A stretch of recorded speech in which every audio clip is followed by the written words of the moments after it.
Howdy everybody, this is Harvey Media, and this is not Harvey Media Reviews. Actually, this is just sort of a new series I've started. I actually filmed the first episode of this last night, but the first episode of this will actually be the second episode of this, because the first episode is a review of an older movie that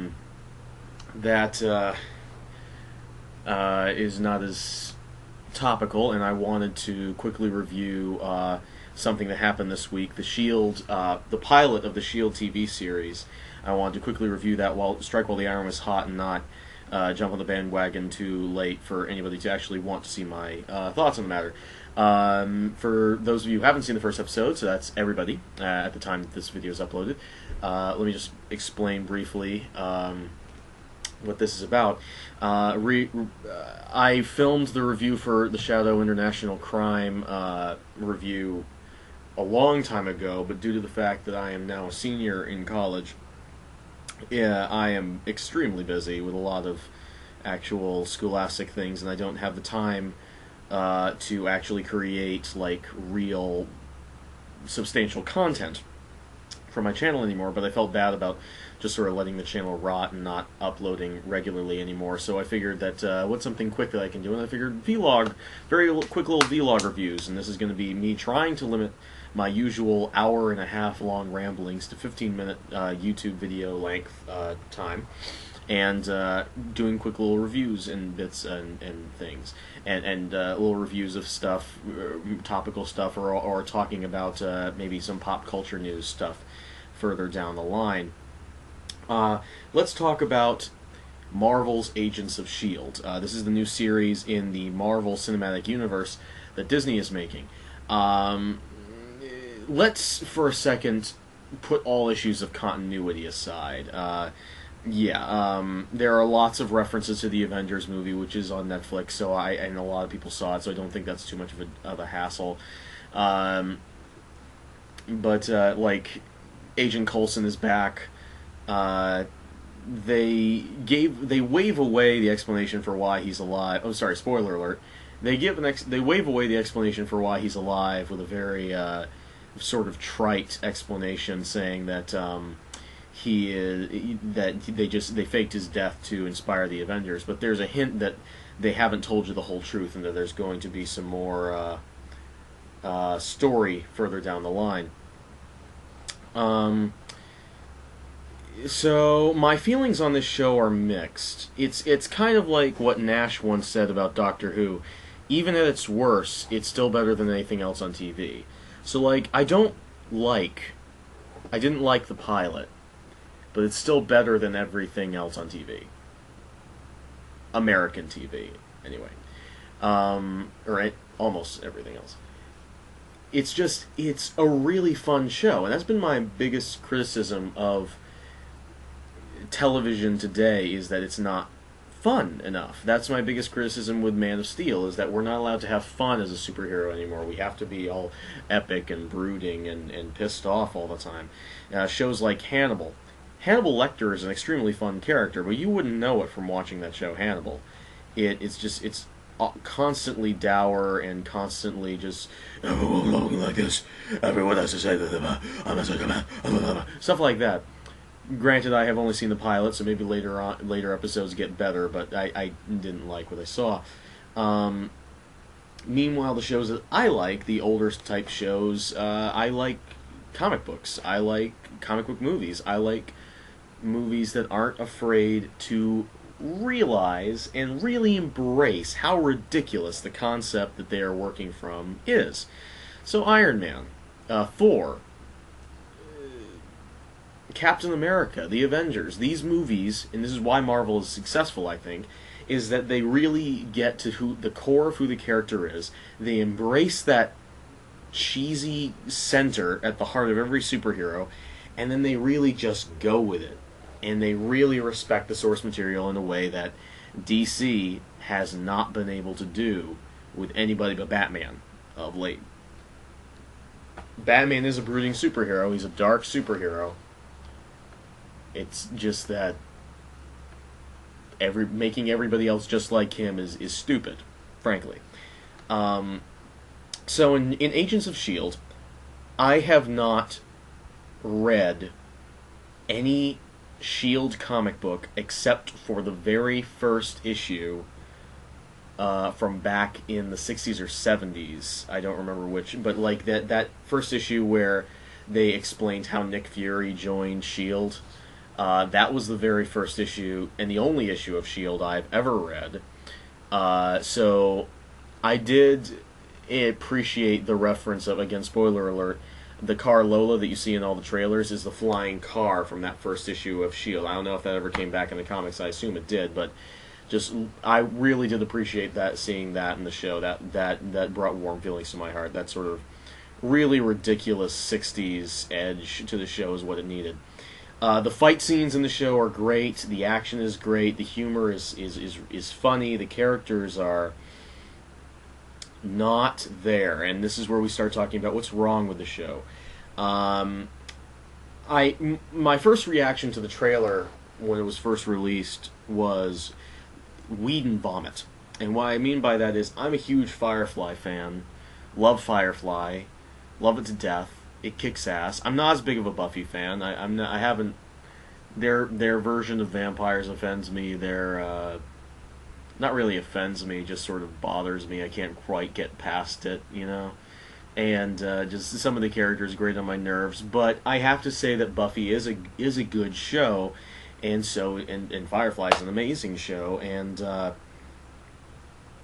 the main thing with those shows is that in the pilots, if you watch the pilot movie of Firefly and the pilot episode of Buffy, not the original pilot, but the pilot that actually aired as the first episode of Buffy, you get a real sense for who the characters are, and you really get to know them, and also get a plot.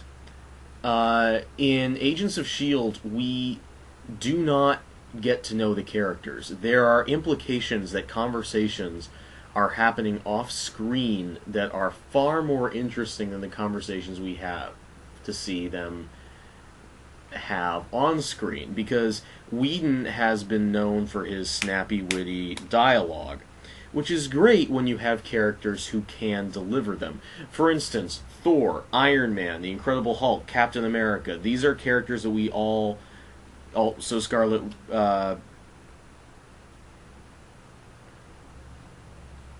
not Scarlet. Black Widow. What the hell? Black Widow and Hawkeye. These are characters that we know, with the exception of Hawkeye, because they were set up in other movies.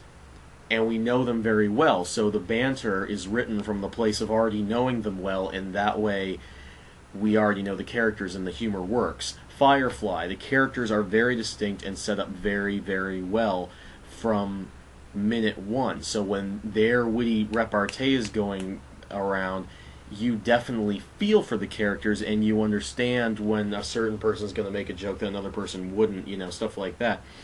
And also, you understand the tragedy inherent in these characters that make some of the humor kind of dark, or, you understand that some of the humor that they use as a defense mechanism. In Buffy, the characters are blatant stereotypes, but they are characters within those stereotypes, and you see Whedon sort of making fun of the stereotypes, which is a kind of character writing. It's not good character writing, in my personal opinion, but it is character writing, and the actors play it through. There's nothing really wrong with the actors in this series. They're fine. I've never really been a fan of Agent Coulson, personally, until the Avengers movie came out. He's always been a little bit too dry for my taste. I have to say, Clark Gregg does seem to step it up a little bit in this. He does have a moment where he genuinely has an emotion, which is something that Agent Coulson just doesn't usually have, which again worked in the Avengers, but I'm glad that they're going to give him a little bit more dimension in this series, or at least I hope they will, because really in this series all it seemed to be trying to do was get to the next fun moment, trying to get to the next action scene, trying to get to the next goofy, fun thing, trying to get to this next place where Whedon is going to mess with your conventions for no reason other than he likes to mess with your conventions, It was a fun show. There is no question about whether or not it was a fun show. It was a very, very fun show. It was just also not very meaty. It tried to add some meat with the enemy of the episode, who's this guy who at the beginning of the episode I was really concerned was going to be Luke Cage, and I was going to be screwed out of my Heroes for Hire movie that I've always wanted to see. But no, he wasn't Luke Cage. He was just this guy using extremists, which I thought was a storyline from Iron Man that they use in Iron Man 3, or at least people told me they were using in Iron Man 3, but I have not seen Iron Man 3 yet, so I don't know. Or read Extremist, for that matter. But, so the bad guy shows up, and at the end he delivers us a monologue explaining, why his dark origin that we're supposed to care about, but it just comes off as like weirdly out of place preachiness, and I don't quite understand where it comes from or what it's doing there. I mean, I get that it's setting up the show, but that I just got a text, haha. But the show, I feel like the show really should have another text. I'm so popular. The show really should have worked harder to make what he was saying a theme. And another text. Wow, there's so many people who want to talk to me. This is the most professional video I've ever made. Just make another, make a more of a theme throughout the episode. Like, again,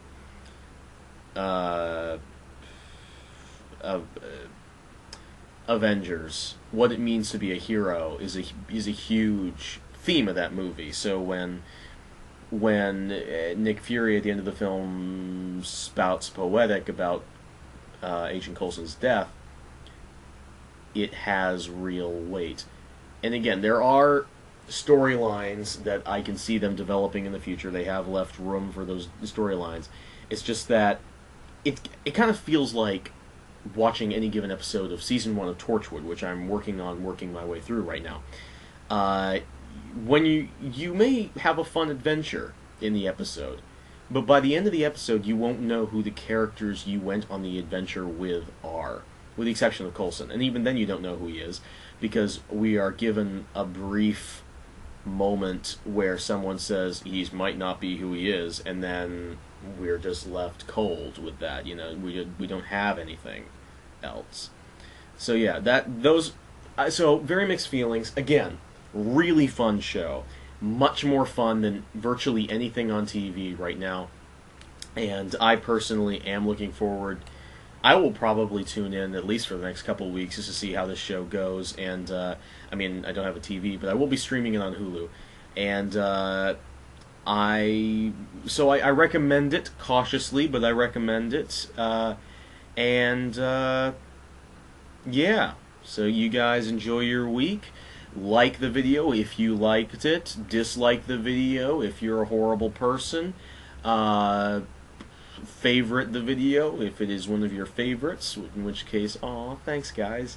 Subscribe to my channel if you want to see more of this crap. And leave a comment in the comment section below. Did you agree with me? Did you completely disagree with me? Did you think I missed an important point that I should have talked about? Or do you think I'm just a stunningly handsome man? Or do you want to know what the texts were about? You just leave a comment in the comment section below, and I will see, and I will try and get back to you as soon as I can. So, thank you very much, and I'll see you all later. Bye-bye.